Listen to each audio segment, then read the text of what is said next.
Para pemirsa yang saya muliakan, salam jumpa kembali dengan Om Pas. Kali ini Om Pas adalah obrolan mantan polisi ala Serpico, bukan anti suap ya. Soalnya yang kemarin itu kelihatannya kok serem banget gitu.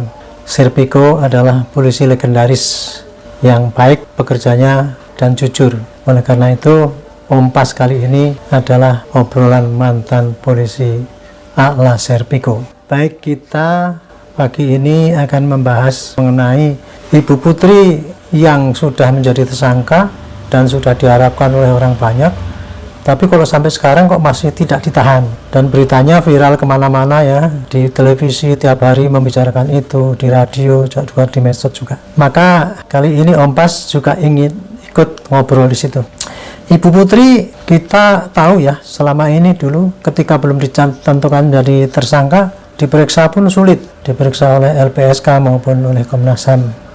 Tapi kemudian begitu diterapkan menjadi tersangka dan kemudian diperiksa selama 12 jam, ternyata Polri memutuskan tidak menahan Ibu Putri karena ada permintaan dari pengacaranya yang mau kooperatif. Sehingga waktu itu Bapak Irwasum menjelaskan ya, bahwa polisi waktu itu tidak menahan Ibu Putri dengan alasan kalau tidak salah waktu masalah kesehatan, masalah kemanusiaan, dan juga ada anak kecil, sehingga tidak dikenakan penahanan.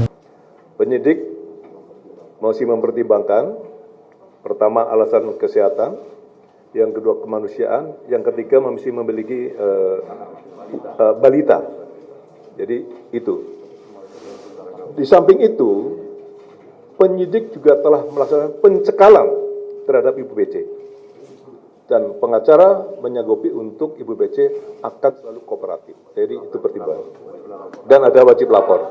Nah, kan publik jadi ribut itu ya, ini polisi kok masih melindungi pelaku kejahatan yang selama ini sudah jahat betul, merencanakan pembunuhan bersama suaminya, membantai, memfitnah dengan seakan-akan percobaan pelecehan dan sebagainya. Kok sudah jadi tersangka nggak ditahan? Ini kan sudah sangat bertentangan dengan keadilan. Contoh saja ya, kalau orang awam itu cuma nyolong ayam saja kan ditahan. Kalau mengenai masalah wanita, itu dulu juga ada anggota DPR yang wanita juga ditahan juga kan gitu, tidak kecuali. Nah ini kok apakah karena mentang-mentang beliau itu adalah istrinya Bapak Jenderal sehingga diperlakukan secara diskriminatif? Yang jelas dengan tidak ditahannya Ibu Putri itu oleh publik disorot bahwa polisi tidak mendengar rasa keadilan dari masyarakat dan polisi tidak bertindak adil terhadap masyarakat. Itu kira-kira desakan untuk mengharapkan agar Ibu Putri itu ditahan. Sementara kalau kita lihat ya, alasan daripada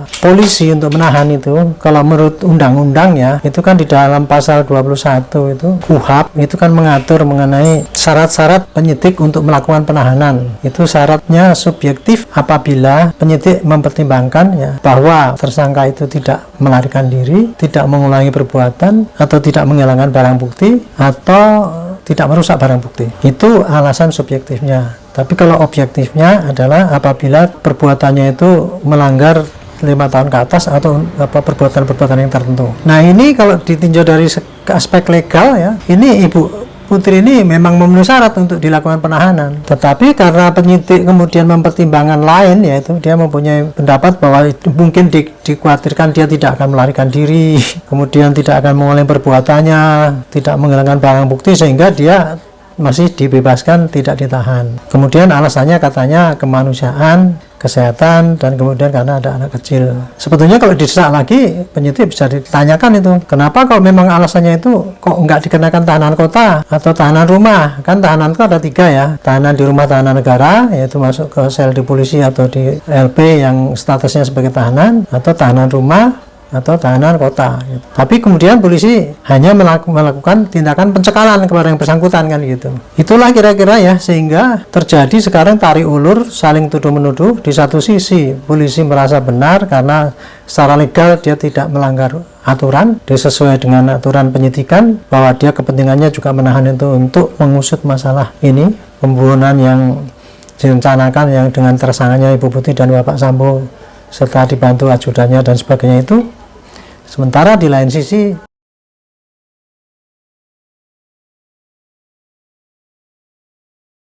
masyarakat menilai bahwa itu tindakan yang sangat diskriminatif yang tidak mencerminkan rasa keadilan. Nah, ini kalau kita lihat ya dari aspek hukum ataupun dari sisi penegakan hukum atau sisi daripada pelaksanaan tugas polisi, maka kira-kira bisa dibahas begini. Polisi itu ya dalam melakukan tugasnya kan dia sebagai penegak hukum gitu ya. Nah, dia sebagai penegak hukum tentunya dia harus melakukan tugas itu berdasarkan hukum yang berlaku. Nah, selama ini polisi bersikukuh bahwa apabila sepanjang dia melakukan tugas sesuai dengan prosedur hukum dan tidak melanggar prosedur, itu sudah benar, sudah baik menurut dia gitu. Cuman tugas polisi juga ada loh, memelihara keamanan dan ketertiban masyarakat dan melindungi, mengayomi dan melayani masyarakat. Oleh karena itu, di dalam melaksanakan tugasnya, ukuran akuntabilitas polisi itu tidak dilihat atau diukur dari legalitas, apakah dia patut pada hukum atau tidak, tapi juga diukur dari rasa keadilan yang tumbuh di dalam masyarakat gitu. Jadi kalau bahasa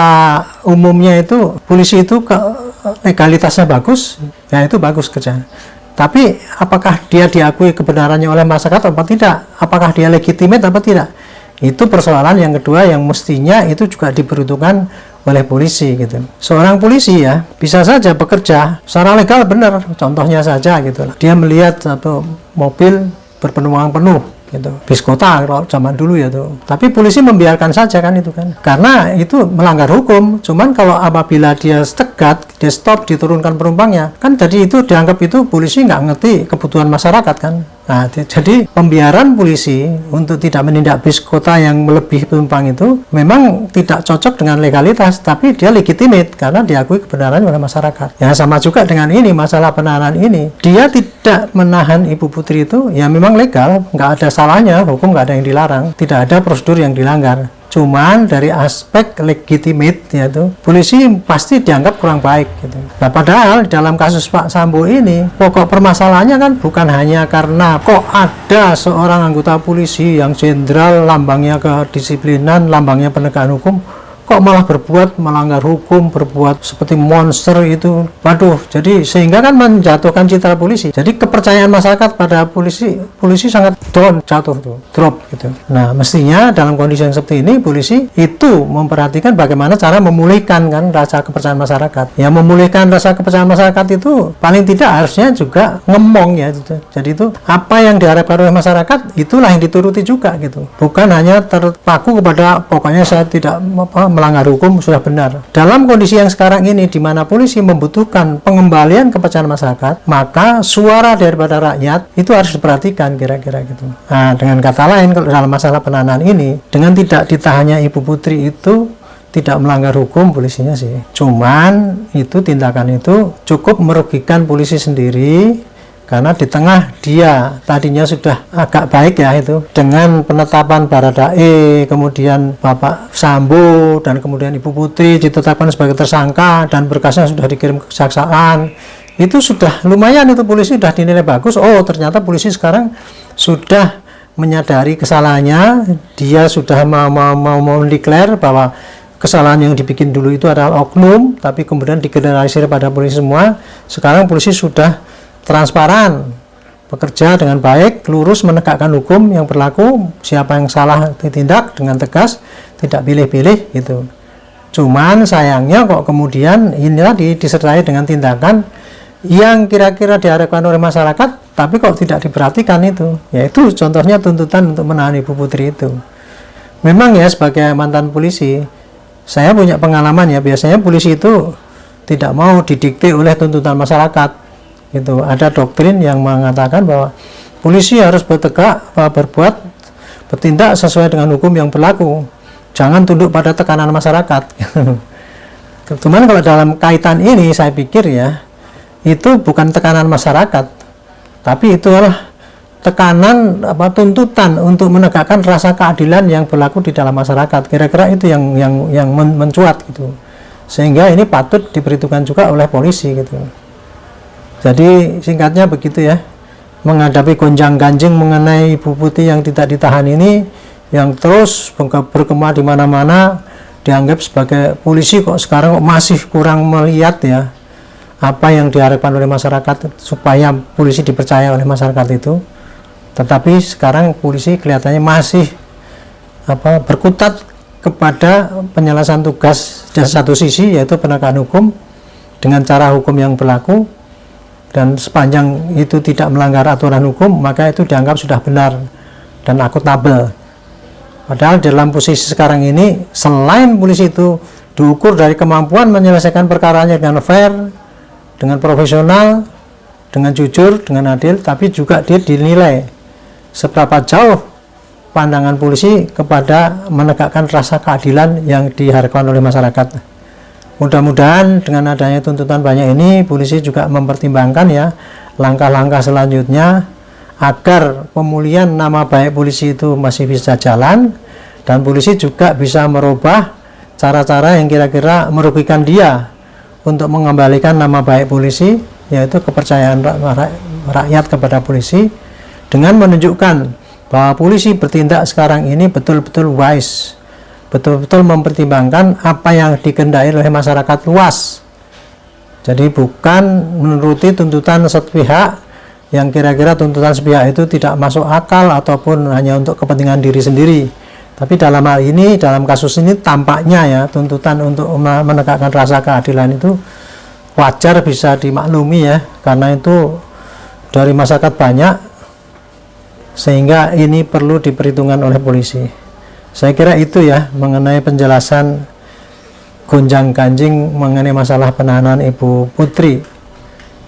Mudah-mudahan bisa menambah pemahaman dan bisa dijadikan masukan untuk polisi juga, sehingga polisi dan rakyat bisa bersama-sama menciptakan situasi aman, tertib, dan damai dan tentram dengan cara yang bisa dikompromasikan antara tugas polisi dan kepentingan masyarakat. Demikian, mohon maaf apabila ada yang kurang berkenan, mudah-mudahan bermanfaat. Terima kasih. Salam jumpa kembali pada Ompas berikutnya.